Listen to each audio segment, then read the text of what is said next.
Il est 8h19, le petit déjeuner politique ce matin, c'est Louis Alliot, maire Rassemblement National de Perpignan. Bonjour Louis Alliot.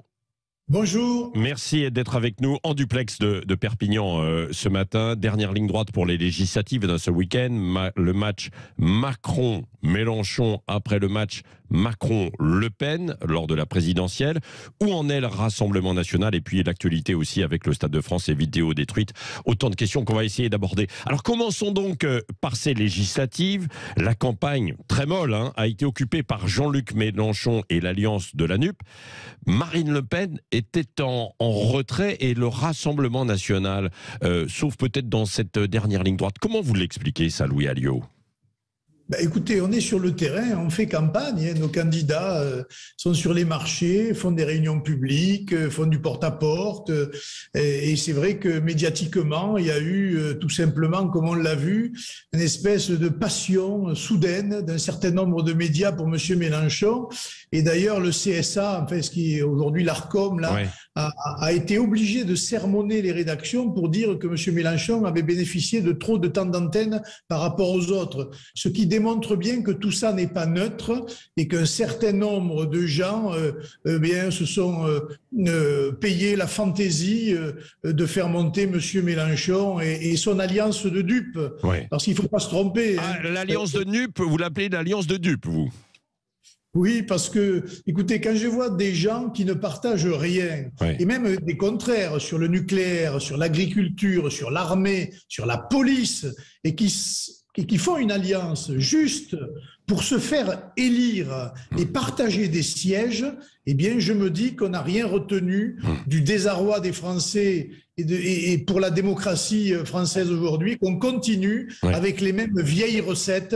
Et malheureusement, médiatiquement, ça fonctionne encore. Oui, non, mais Louis Alliot, vous avez quand même vous-même aussi une part de responsabilité au Rassemblement National. Juste après la présidentielle, Marine Le Pen, on ne l'a pas vue pendant un petit bout de temps, et elle disait d'ailleurs que tout était joué déjà pour les législatives, que Emmanuel Macron allait l'emporter largement. Donc vous y avez contribué alors que Jean-Luc Mélenchon, lui, était offensif. Est-ce que vous n'avez pas manqué un peu de ton offensif à un moment donné ?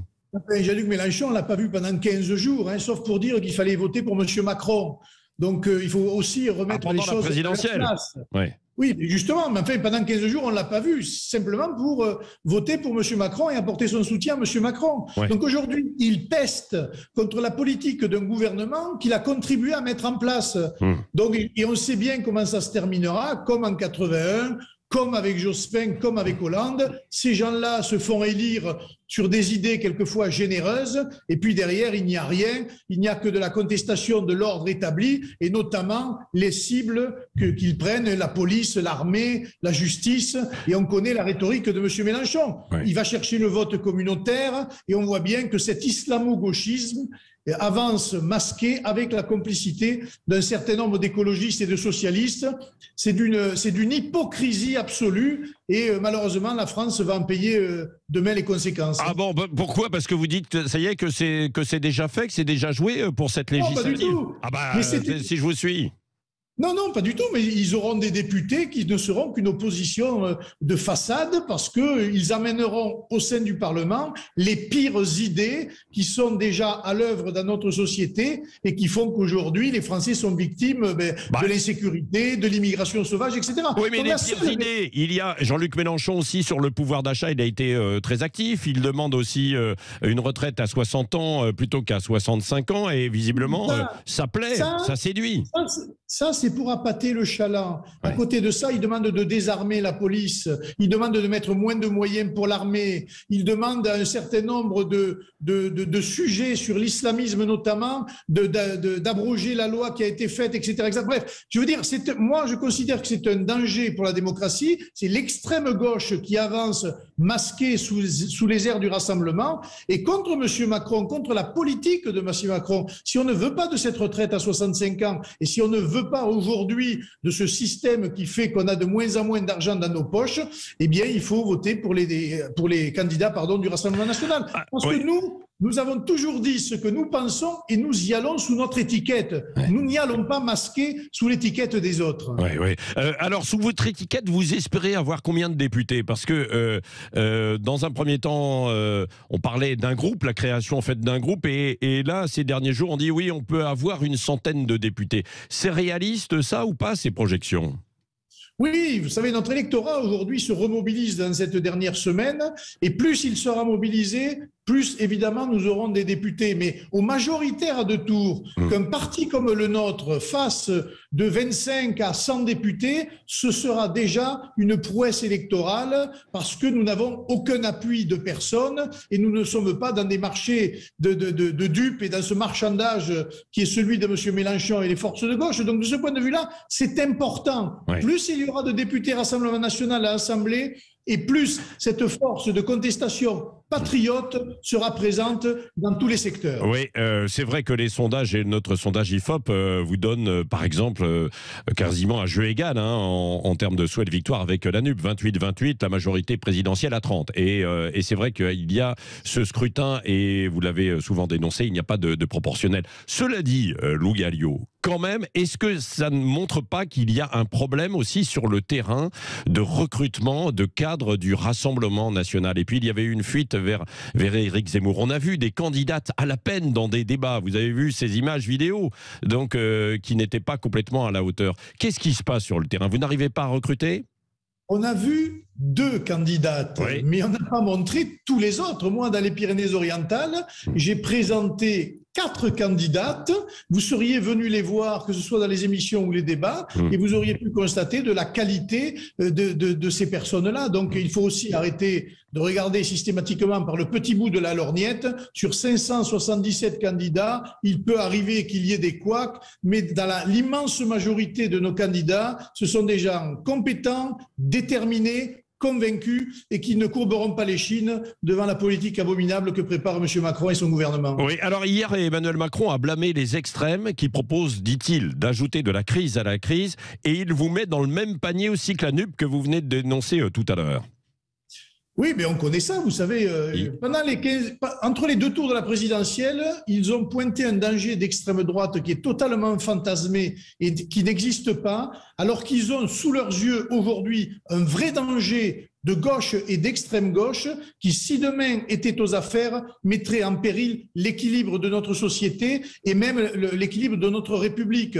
Donc je pense que M. Macron joue avec le feu et que ça fait partie de son jeu de faire peur pour gouverner, comme il l'a fait avec le Covid, comme il l'a fait avec l'Ukraine, mais on voit les résultats en termes d'endettement, de pouvoir d'achat, d'insécurité, d'immigration. C'est un zéro pointé. Donc on n'accepte pas non plus les leçons de ce président de la République qui a tout raté. Oui, un dernier mot sur les législatives. Louis Alliot, vous craignez quand même une abstention assez forte ou pas? Qu'est-ce que vous voyez, vous, sur les marchés autour de vous, qui êtes à Perpignan et dans la région? On voit des gens un peu désabusés par la politique en général, mais cette dernière semaine, on voit aussi des gens qui ont été secoués par l'affaire du Stade de France, qui ont été secoués par les propos de M. Mélenchon sur la police et qui voient bien qu'il y a un danger qui pointe et qu'il faut se remobiliser. Donc il y aura, je pense, un petit surplus de mobilisation dans cette dernière ligne droite. Mais moi, je dis aux abstentionnistes, arrêtez de vous plaindre si vous n'allez pas voter, parce que le vote, c'est essentiel à la démocratie. C'est pas un droit, c'est aussi un devoir. Et ce devoir-là, vous devez l'exercer, parce que s'il n'y a pas de votants, eh bien, ce sont systématiquement toujours les mêmes qui exercent les rênes du pouvoir et qui feront systématiquement la même politique dont nous sommes les victimes. Louis Alliot, vous avez évoqué le Stade de France. Qu'est-ce que vous pensez de l'audition hier du préfet Lallement, et puis ensuite aussi de cette annonce des bandes de vidéosurveillance qui ont été détruites automatiquement au Stade de France?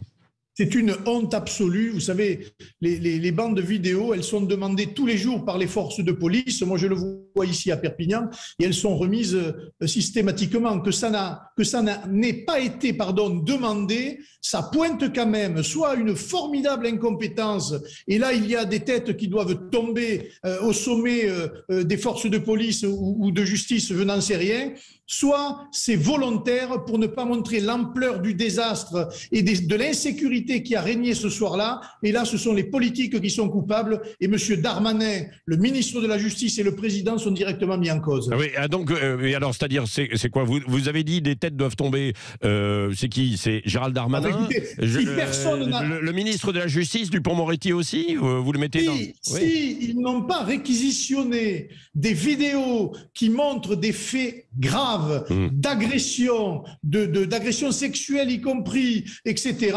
c'est de la complicité. Et si ça a été fait volontairement, c'est gravissime. J'espère qu'il y aura une commission d'enquête et que ce genre de choses-là sera évidemment mis à jour, comme d'ailleurs la commission d'enquête parlementaire du Sénat a mis à jour un certain nombre de dysfonctionnements. Il faut aller plus loin.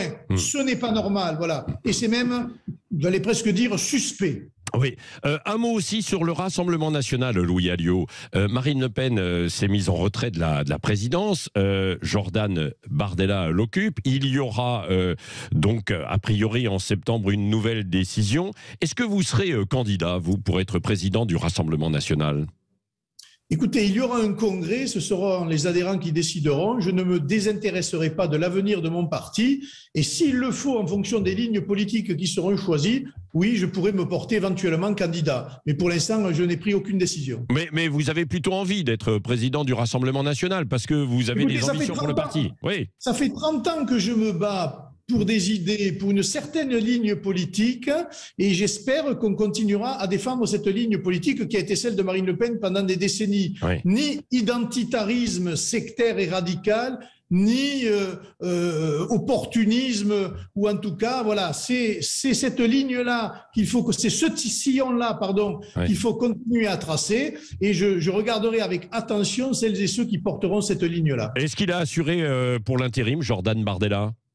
Oui, bien sûr. Oui. Il a été particulièrement attentif et il a été dans les débats à la hauteur de ces événements.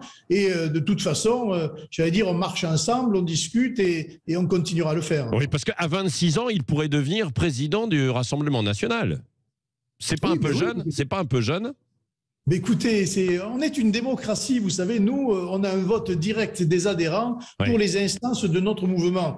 Donc nos adhérents décideront et puis voilà, on se pliera à la décision de la souveraineté de notre mouvement. Bon, et on voit que, évidemment, vous serez candidat probablement. Merci Louis Alliot, maire RN de Perpignan, qui était en duplex avec nous en direct ce matin sur Sud Radio.